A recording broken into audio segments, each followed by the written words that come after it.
Wizard with a Gun. What a very literal and accurate title. When you hear the name Wizard with a Gun, you might think of this.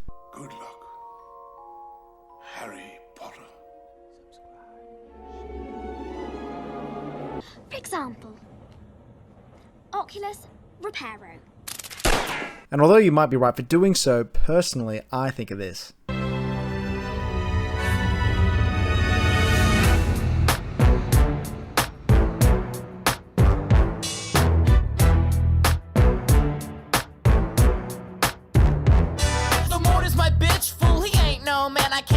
Bust a cap up in its ass, That shit's a fucking banger.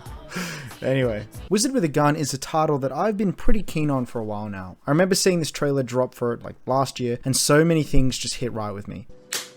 The art style, the design, the sandbox survival gameplay, combat with emphasis on shooting and dodging, boss fights, the fact it was co-op, and the fact it's being published by Devolver Digital, who has released so many bangers I've enjoyed with such consistent high quality that I would argue they're one of the best publishers out there today. Inscription, Cult of the Lamb, Death's Door, Katana Zero, My Friend Pedro, the list goes on, and Wizard with a Gun is no different. I mean, from the trailers alone, it just looked like a good time, and it looked different from everything else that's been dropping this year, and I think more importantly is that I've been craving a survival game. You see, if you're like me, then genre burnout is a very real thing. Some things I don't really burn out on, like FPSs I suppose, as I still play Hunt pretty religiously, but definitely for open world games, I can only tolerate maybe 5 or 6 of them a year due to investing so much time into them.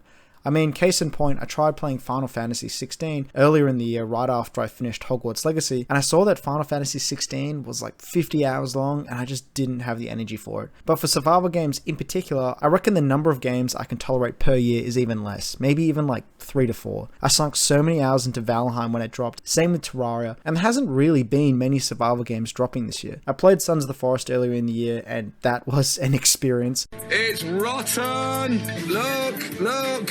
It's rotten, Mohammed! But I think Wizard with a Gun dropped at the perfect time as I found myself craving that survival grind cycle. I'll say that Wizard with a Gun does take a very casual approach to the survival genre, as it removes some of those elements that are traditionally in survival games, things like hunger management and base building, which to be honest I was very much on board with, and ultimately I really liked this game. I think there's a lot of elements that Galvanac Games really nailed. I got into that rhythm of farming, crafting, upgrading, and despite having a couple of flaws with balancing, pacing, and enemy combat design, I really enjoyed my time with it, and I definitely recommend it. I think what helped this game the most was that the scale of it was quite limited in comparison to other survival games. In Wizard, the world was large but not massive. There were base design mechanics, but not really a big focus on base building. It has depth in parts where it matters, and strips away parts that don't. It's not really designed for you to sink hundreds of hours into. I mean, I platinumed it in about 20 hours, and I never platinum games. It's a finite experience, and I think in being such, it avoids that risk of burnout. Although some fans of the survival genre may dislike that, personally I think it was very refreshing and relieving in a way, as I knew that the end was in sight and I could just enjoy my time with the game. Wizard with a Gun is stylistic and warm, and although not likely to be winning any awards, it was definitely worth my time and worth checking out if you're looking for a more casual survival sandbox experience.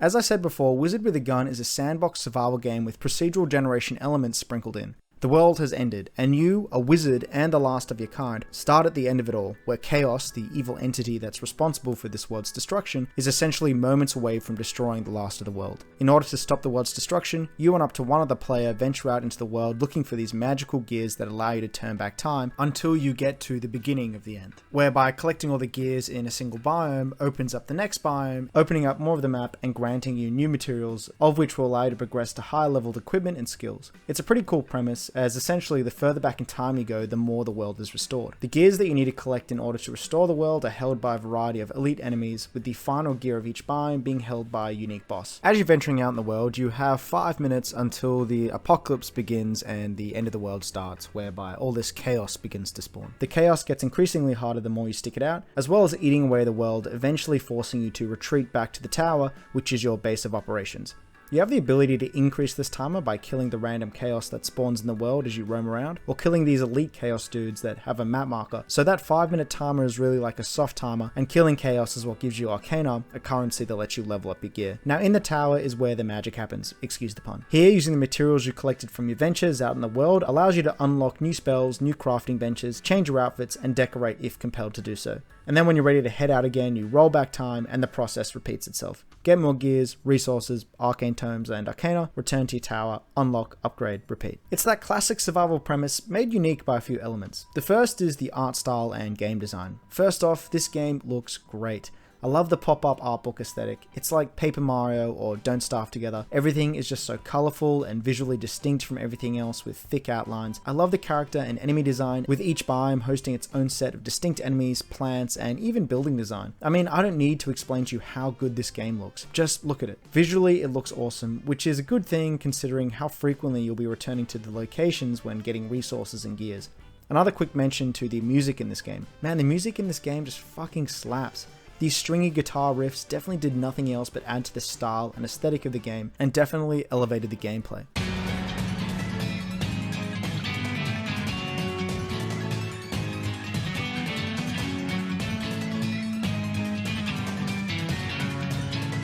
The second element that is unique to this game is combat. In Wizard with a Gun, you are equipped with, you guessed it, guns. And there's kind of two components to this system. The first is the weapons themselves. There are 4 weapon types you unlock throughout your playthrough: a pistol, a shotgun, an SMG, and a carbine. And although they are distinct from one another in terms of fire rate, range, damage, that's kind of all there is to the depth of variety with these weapons. You do unlock higher tiers of the guns later on that unlock more attachment slots, which I'll discuss shortly, but essentially you're just running the same 4 guns your entire playthrough, which does sound like it would get very boring very quickly, if not for the second component of the weapon systems, spells. You see, as you collect more resources out in the world, using the arcane tomes you pick up, you can unlock new elemental spell varieties. You have your standard ones like cold that slows enemies, fire that burns enemies, poison that builds up and does damage over time, and sparks which chains lightning to multiple enemies. You can also unlock more unique theme spells, including but not limited to oil, which slows enemies, charming bullets that turn them into allies for a short period of time, force bullets that knock enemies back, and stasis that can freeze enemies in time.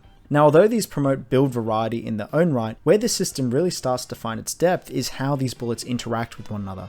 Each gun allows you to equip 2 types of ammo, each type bound to left and right click. And some of those elemental effects interact with others. For example, you can coat an enemy in oil and then light them on fire to do increased fire damage. You can poison an enemy and then freeze them. You can poison an enemy and then light them on fire at the same time to do big damage over time. You can freeze an enemy with stasis, then shoot them with the force bullets, racking up momentum so that when they unfreeze, they go shooting off into a wall. Along the way, you upgrade the level of these bullets, allowing you to do more damage, as well as damage higher level enemies and resources, as there is a little bit of level gating in this game. And then on top of that, you can unlock attachments called powders, which add modifiers to the gun. This includes things like the ability for bullets to home in on enemies that are poisoned or increase crit damage, to things like shattering an enemy deals more bonus damage. This system not only allows you to explore different combinations of spells and powders, but also fleshes out the weapon systems more and establishes this bullet system as the foundation of combat. I think the best part of this game was unlocking all of these bullet varieties and experimenting with them to see what works. Do I use water and sparking bullets so I can create pools of water that can shock enemies in an area? Do I convert my poison bullets to leave pools of poison on the ground, damaging anyone that walks over it? And these build craft elements can be furthered by the pseudo armor system, where you don't get armor per se, but rather enchantments to your robe which give you bonuses like more health, or do more poison damage, or faster reloads, etc. You unlock these by scanning enemies with your first edition, this magic book that you use to learn more about the world, as well as unlock new cosmetics in your wardrobe, as well as decorations that you can use to kit out your tower. Now, some might argue that there are some staple survival elements that were missing or lacking in this game. For example, base building wasn't really a big priority. Sure, you can decorate your tower, but that's really it.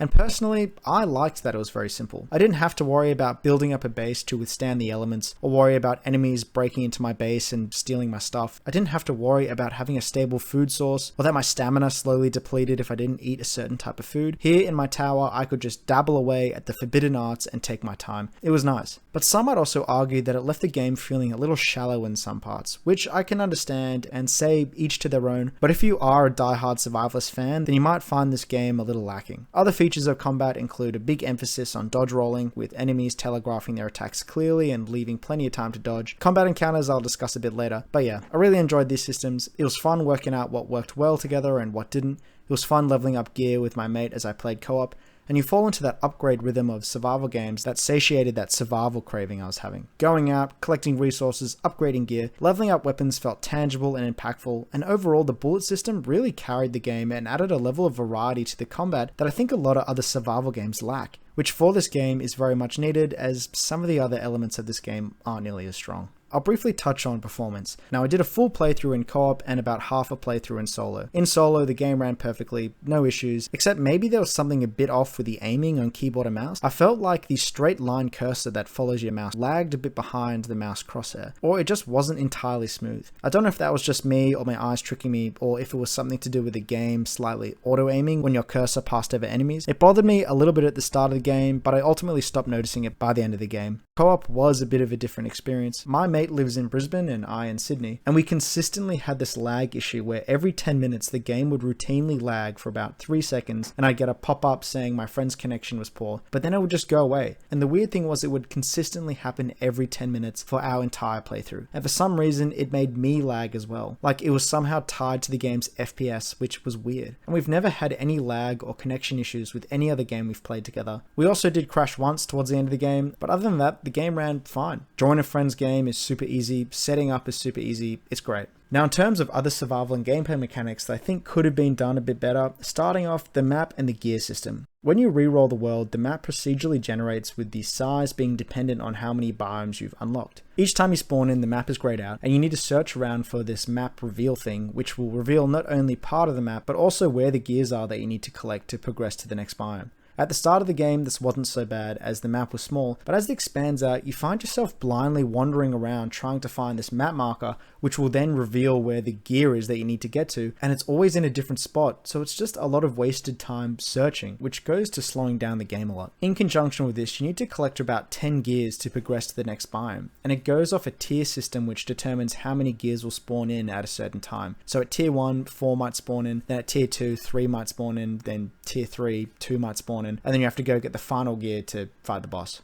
If you don't collect all the gears from a single tier at the same time, you have to go back and collect the rest of the gears from that tier in order to progress to the next one. So if 3 gears spawn and I get 2 and then dip, which is usually the case as it gets pretty crazy with all the chaos spawning, I then have to roll back the world to get the last gear from that tier, then re-roll again to get to the next tier, which might only spawn in 2 more gears anyway. You don't get anything from clearing tiers. If you do, then it wasn't really obvious, but it definitely slows the game down and gets a little frustrating when you're searching for ages for this map marker to find the gear, and then the apocalypse timer spawns, and then you're forced to leave just to go back out there and get that one gear you missed. And this became very tedious towards the end of the game, especially once all the spells and everything were leveled up completely, and all we're really doing was just gunning to collect the last few gears we needed. Excuse the pun. I mentioned before that pacing was a bit of an issue. To be specific, I'd say out of our 18-hour playtime, things started to slow down a little bit around hour 14, which isn't bad at all. I've played games that have slowed down a lot sooner, but part of that slowdown was this gear system kind of holding us back. Early on, this system wasn't as much of an issue